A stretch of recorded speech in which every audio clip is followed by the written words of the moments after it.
This is Glass City Humanist, a show about humanism, humanist values, by a humanist.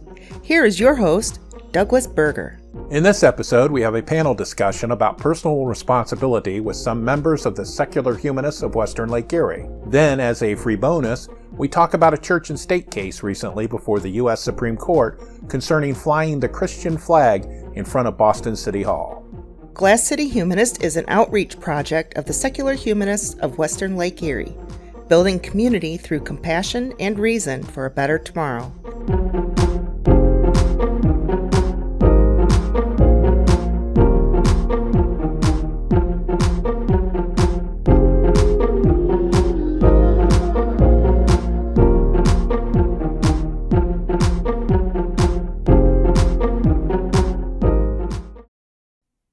Welcome to another episode of Glass City Humanists. I am the host, Doug Berger, and we have a special treat for you today. Something that I've been wanting to do for quite some time is that I am founder and president of the Secular Humanists of Western Lake Erie, and we meet monthly. We try to meet monthly and have discussion topics. We have picnics, things like that here in the Toledo area. And unfortunately, due to the COVID situation, we've had to go back to meeting on via Zoom. So, we're still active, or we try to be active. We still are around. So if you do live in the greater Toledo area and are looking for a humanist community, look us up. Secular Humanists of Western Lake Erie. In the credits for the show, we give our web address, etc. And so what I wanted to do this time is we decided to take a look at personal responsibility. That was the topic of the meeting. And that is one of, for lack of a better word, pillars of the American Humanist Association's 10 Commitments. It's a play on 10 Commandments, but it's 10 commitments. And one of them is, it's called responsibility. And so I decided to have a panel discussion with some members of our group on Zoom about personal responsibility. And I think you'll really enjoy the conversation that we have and some of the points that are made, and it'll bring a better understanding. And so I wanted to thank our members, Jerry, Peggy, Margaret, Sean, and Bev, who graciously allowed me to record the meeting. Most of the time we record the meetings and put them on our YouTube channel, but this time I've edited the recording down to the part where we talk about personal responsibility. And as a special bonus at the end, the last 10 minutes or so, we talk about a current church and state case that the Supreme Court just heard on Tuesday concerning a flagpole in the front of the Boston City Municipal Building, or Boston City Hall. And some of the thoughts on that, I think, will be pretty provocative for some people, especially some of my thoughts on it. So you might want to listen to that. So without further ado, here's our panel discussion. That way. All right. But anyway, what we're going to do is lead into the main program, and we're going to talk about personal responsibility. Okay. And the graphic is poor, but behind me is from the 10 commitments from the AHA. One of their pillars is responsibility. And they have the blurb. It says, I will be a good person, even when no one is looking, and own the consequences of my actions. And they go into detail about it. About choices, making choices, being accountable for the resulting consequences, if any. And it says, although we all live in a society with various cultural values, expectations, codes of conduct, and social mores, ultimately we all decide for ourselves what is right and wrong.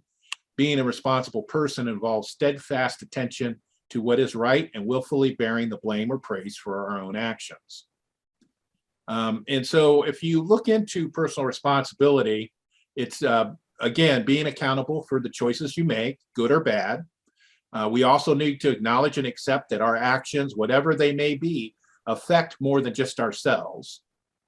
And those actions can affect loved ones, friends, coworkers, even perfect strangers. Conservative people tend to fetishize personal responsibility. That's like the be all end all. They use it to deny help to people who are struggling due to factors out of their control, like social economic status or being affected by a loved one's substance abuse or physical abuse. Such use of personal responsibility against others makes it seem that personal choices are I'm going to repeat myself, be all end all. And that they believe that if one is successful and prosperous, then it's due to your having personal responsibility and making good choices. And we know that's not always the case why somebody's successful or prosperous. And just as someone's bad luck and struggles isn't always due to just having poor choices. Helps if your parents can give you $40 million to Yeah, start that too. And so I also believe that never taking the blame for your choices, if they turn out bad, is just as wrong. Just check out the many times that our former president tried to blame others for bad outcomes and his poor choices. There was that recent hostage incident over the weekend at that synagogue in Texas. After the incident was resolved and the hostages were safe, the Texas governor tweeted, "Prayers answered," as if some supreme being determined the outcome and not the planning and the training and a dash of luck of the law enforcement on the scene. Well, and also the hostages, all those hostages had taken classes in what to do in that situation. Right, actually, they rescued themselves, from right, what I they understand. did. And so we also know that religious people tend to do that, is they believe that the prayer is what did it. Not this guy. Not this guy. I mean, he credited God. He's a religious person, but he also credited his own knowledge and actions and cooperation of people. Well, they showed a lot of courage. Oh my gosh, yes. Kept him calm all that time, and then finally made a decision to rescue themselves. And then the religious people also don't acknowledge that maybe God had a hand in starting the situation. They never give them credit for creating the situation. They never expect their God to take personal responsibility. Right. And so we have that, we see that too, when somebody shares on social media a singed Bible sitting on a pile of smoldering embers that was once a house. And they say, "Oh, God protected the Bible," but they failed to say, "Hey, God burnt down the house." Why wouldn't they protect the house? And they'll even do that if somebody died in the fire. Oh, yeah. It was God's will. Didn't you know that? Where I think that personal responsibility plays a large role is in our relationship and interaction with our community. We have a moral duty not to harm our neighbors. So personal responsibility holds us to taking actions to make sure we don't harm others, such as getting vaccinated for COVID, wearing masks when indoors in public. We should do it not so much for ourselves, but also to protect those who are vulnerable to getting the virus and possibly dying. Well, that's been the glaring problem with COVID, and the response to it is that people are just saying that their rights outweigh, any other problems that might be going on. Right. And that's not taking personal responsibility. Yeah. Right. Because they think that they have to take responsibility for themselves only. And that doesn't. Doug, you shared a video with me earlier today of the woman in Boston. Oh, man. Her interaction with the police at a pizzeria or some type of restaurant. And so the argument was about her not wearing a mask her not producing her vaccination record, which is a mandate in Boston. And so the restaurant personnel called for the police. Police showed up. She argued with them. One of the things that she argued is that she had a moral duty to not follow those rules because she felt that they were harmful to people. And so she was challenging their authority. And that is, in some instances, it is our moral duty to challenge authority when the authority is in the wrong and is harming the community, is harming individuals. So, if I will challenge authority when I see that police officers are infringing on the rights of people on the street because they are guilty of breathing. And that does happen. And we see that, and that's part of protests and, coming forward in a group. That is our moral duty. And so, but people are they find ways to twist that around so that it appears they personally feel that they are doing what is right. And they've kind of learned to be the victim. I mean, including some of these characters who are putting the yellow star of David on themselves and saying that what's being asked of them is the same as being victims of the Holocaust. I mean, this is quite literally things that people have done. Yeah. I mean, just this idea of taking something like that is just horrific and just deciding that they're going to play the victim in their own little fantasy world that has nothing to do with that kind of horror. I mean, just this determination that my rights what Doug said, and this very idea that they're going to play the victim and find a story somewhere and put themselves in it when it doesn't apply at all. I think they're trying to say that they are the victim because and give themselves the validity, because the Holocaust, that was wrong. That was something that was morally wrong. But and they're trying to give it some validity because they know it isn't wrong. Yeah. Well, what they are doing isn't wrong. Well, that they're not complying with that getting vaccinated and wearing a mask. They're equating that with being put to death by Nazis, and so that's not a good comparison. That's definitely not a good comparison. Well, they're putting themselves in someone else's story when it doesn't make any sense whatsoever to do that. Right. And what I was when Sean and I were talking about this personal responsibility too, is even if you believe you are right, you still need to, for lack of a better word, suffer the consequences. Right. So like if you're protesting like the summer protest for the George Floyd murder, and they arrest you, you have to be prepared to be arrested because you violated the law, even though what you're protesting, you believe you're right in protesting it. And that's part of personal responsibility. You have the capacity to understand your reasoning.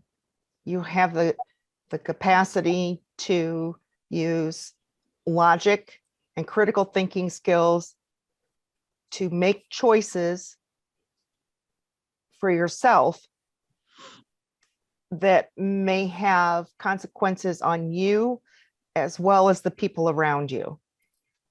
And in making those choices, those decisions, there's no way to avoid coming to the logical conclusion that there are consequences. I mean, part of what they need to take responsibility for is learning the history. so that they understand what the yellow star means and the consequences of that. So they put it in the right context so that they understand that why it doesn't fit what they're using it for. But they need to be responsible for educating themselves about these historic things. Well, it's just like this week with the Martin Luther King Day and these white supremacists posting King's comment about judging somebody by their character, not the color of their skin. It's like they're totally missing the point. They turn it around on themselves, saying that they're the victim. And it's like, that's not the point. So they're determined to make themselves the victim in ways that are just grotesque. Another thing that I haven't understood in a couple of cases recently is when they try to tell those of us who are trying to take responsibility, no, you shouldn't be doing that. Like, telling us don't wear a mask or don't get vaccinated. Well, what is it to you? Really? And it's like, I'm just doing this for other people's sake and my own, but bad enough that you're not, but now you're telling me I shouldn't. Yeah, they're shaming you for doing the right thing. Yeah. I've been bad lately.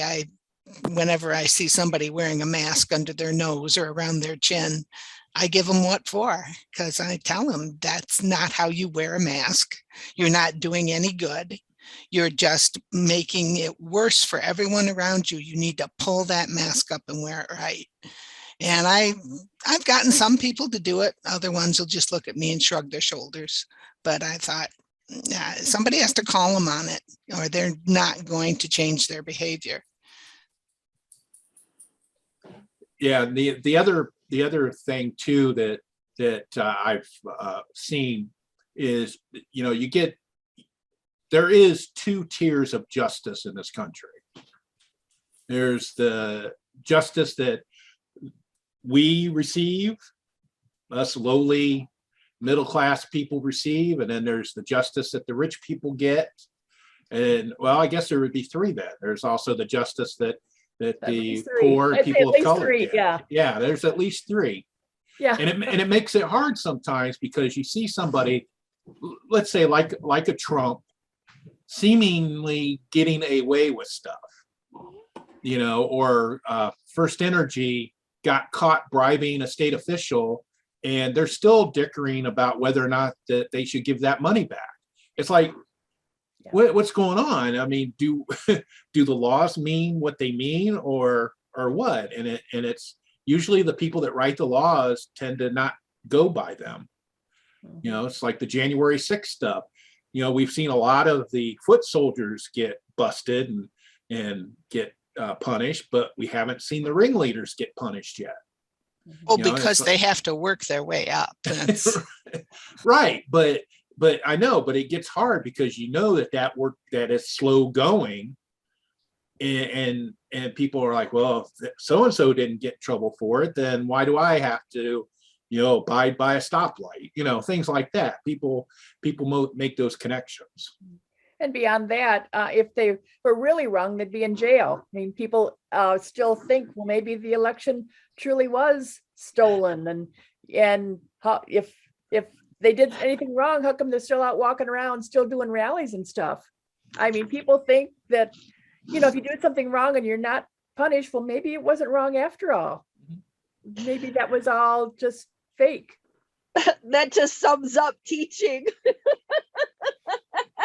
Yeah, but you get a lot of that.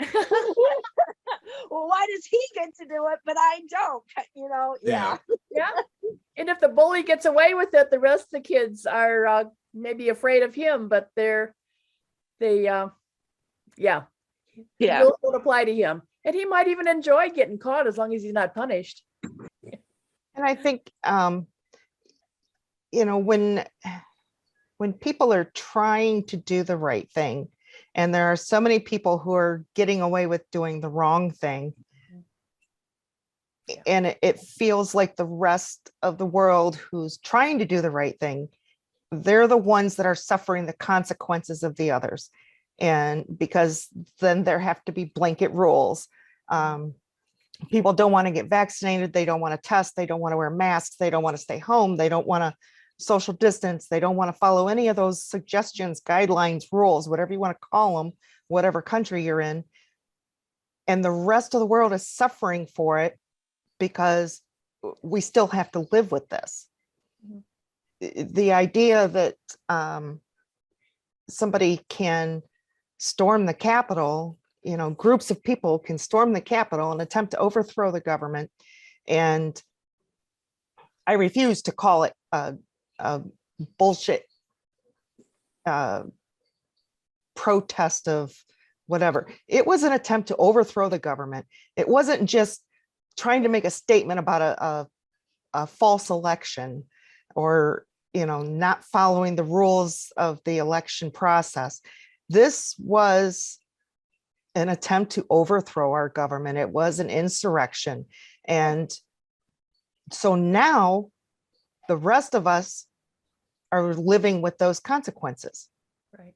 Because now we not only live with the reality, and we've been lucky over, you know, the 450 years of the United States has been in existence to some extent. Not that long. You know, since the United States began to become what it is, we've been very lucky that we haven't had attacks on our government specifically. Not And, like this you know, I anyway. think since 9/11, that has become a reality for a lot of us that we've had to learn to adjust to. And so the entire country has suffered the consequences of the actions of those people. They got away with it, regardless of who was punished later or what the outcome was 20 years later. The entire country has suffered the consequences of that, of those actions. And very few times have we seen attacks on the actual government except during this pandemic and during Trump's regime. And so now it's a reality. Now my granddaughter is going to grow up knowing that when enough idiots manage to use social media in a coordinated fashion and you elect the dumbest pig into office, that pig can take over. Mhm. That 1984 is a reality. It's not just a fucking novel. Mm. And so those are, you know, those, and when those groups refuse to take personal responsibility and acknowledge that what they've done is inherently wrong for the entire country, everybody else has to suffer the consequences. And it gets so frustrating knowing that tomorrow I have to wake up and take personal responsibility for myself again, Mhm. regardless of what everybody else in the world might get away with. Yep. So I am still going to smoke pot. Didn't see that coming. Okay. That's my way to rebel. Just kind of going on what Sean was talking about. And it's an example that Corliss Lamont uses in his book, Philosophy of Humanism. He talks about we have a moral duty to follow traffic laws, even if they aren't convenient to us personally. Mhm. And the reason being is if we all decided to follow our own traffic rules, then the real possibility exists that either ourselves or others could be seriously hurt or killed. You know, if we decide that we're going to drive 75 miles an hour and not stop, there is a very real possibility that either you're going to kill yourself or you're going to hurt other people. I'm always surprised when people talk about how, oh, the traffic's so terrible. There are terrible drivers in New York, terrible drivers in Chicago. If they were terrible drivers, they would have accidents and people killed everywhere. They've got to be really good drivers and follow the rules for it to work at all. And a lot of luck too. Yeah. Well, I think a lot of it is, I think there is a lot of luck, and I think it's an understanding when in Rome. You know, I used to drive a lot in Detroit when I worked for when I drove a truck, and I'll tell you, people driving in Detroit during rush hour. Oh, there's a lot of mayhem, and it is bumper to bumper. But then I started going to Cleveland once or twice a month, and I had to leave there during rush hour, and it is literally one vehicle in front of the other. And if you have 3/4 of a vehicle length, somebody will get in front of you. There's no such thing as in a short, clear distance, but that's the way everyone drives there on certain roads during certain times of day. So if you aren't prepared to drive that way, you just need to get off the road, because you are actually the one that's going to cause a problem. The thing that always amazes me here in Toledo is when people complain about the red light camera issue. And it's just like, well, if you don't like getting ticketed for going through a red light, don't go through a red light, and they call it a money grab. I say, so what? Let the city make money that way. That way we don't have to pay as much taxes. Let the scofflaw support us. I have an argument with it, because the only way that someone can stop me, that someone should be able to give me a citation, is if I am caught in the act by an enforcer of the law.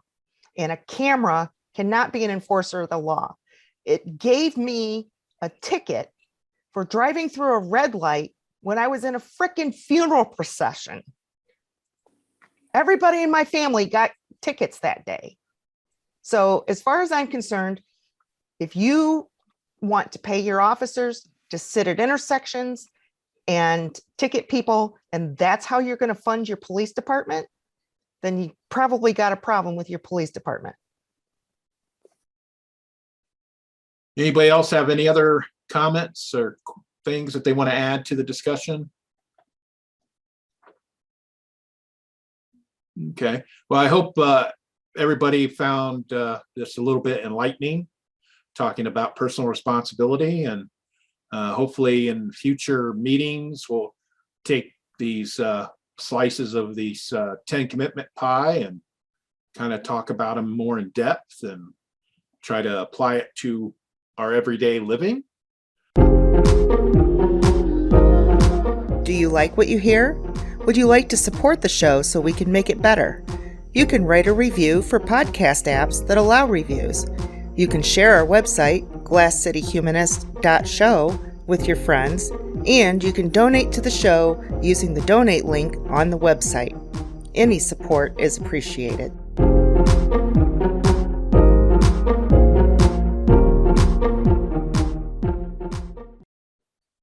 You were talking earlier about the Supreme Court issues and the separation of church and state. There was a interesting one that I read about this morning where I forget where it was, that they have a flagpole in front of the courthouse that they allow any groups to occasionally raise their flag there. But then they denied one when it was a Christian organization raising a specifically Christian flag. And the organization sued, and the ACLU and others are backing that suit, saying that if it's been made available to all these other people, then it has to be made available to the religious group also. I thought that was an interesting way to slice it up. Yeah, I think, it's I believe it's the City Hall, outside City Hall in Boston, I think, is where the flagpole is. It's on city property. Right. Yeah. Yeah, and I kind of want to agree. Now, if it was a flag of, let's say, an aborted fetus, I would probably be concerned. Well, and others have brought up, well, what if it were a Nazi flag or a Confederate flag? Yeah, So see like, and that's the thing, when they open it up to be public, that's kind of what, Ohio had a court case like exactly like that. It was, they were putting up displays on the State House lawn for the holidays, and one of the Ohio KKK groups wanted to put something up, and they were denied, and it went to court, and they won the court case. But instead, they got rid of all the public displays. Yeah, because that's what they do. That's what happens if you can't control the content. Generally, they're going to get rid of it and not do it because they just Yes. don't want to deal Especially with when the Satanic Temple gets involved. it. Right. yeah. But yeah, if it's open, if that flagpole is open to any group that applies, then yeah, they need to open it up to the church group. Did they have any, like, did they say civic organizations or schools, or, I mean, I'm just wondering how they managed to keep a group of Christians from putting a flag up. That's, Well, I guess they still have to apply, and they were denied. Yeah, do you know what other types of organizations have been approved or denied? not specifically, but I think it's probably things like you were talking about, schools and clubs and all that. Like the YMCA or, Yeah, Troop 143 of the Girl Scouts or something Mhm. like that. 4-H. Because as much as I hate to think about it, as much as I hate to ever side with religious organizations, if one organization with a religious background or foundation had got their flag up, I don't see how they can, because as soon as you deny a Christian group, then they can deny an atheist group. Yep. And, it's not that I don't want my rights trampled on. I don't want anybody's rights trampled on. yeah. I think playing fair is the bottom line. And as Doug said, sometimes the way they do that is to just stop offering it altogether. Which Yeah. I actually wouldn't be opposed to that idea, because, like, for instance, the 10 Commandments things on courthouse lawns. Well, you could just as easily move it across the street to the church lawn. Yep. And they'll be in public view. There's no real need to put it on government property. Yeah, according to the news reports, the city of Boston have granted that flagpole 284 times to different groups. And the Christian group was the only one to have been denied in all those years. Hmm. And it was going to be the Christian flag, the white flag with the Latin cross in red and the blue background. Yeah. And Boston's argument is that it would be promoting religion, which is against the First Amendment. For the government to promote a single religion. Right. But that's not how courts have viewed public forums on city property, unfortunately.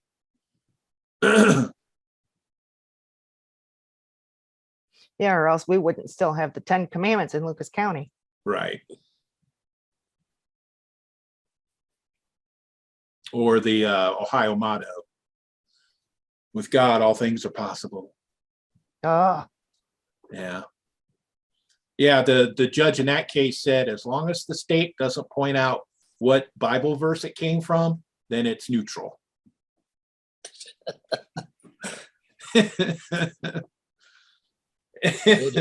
just So don't. everybody believes in God, right? Right.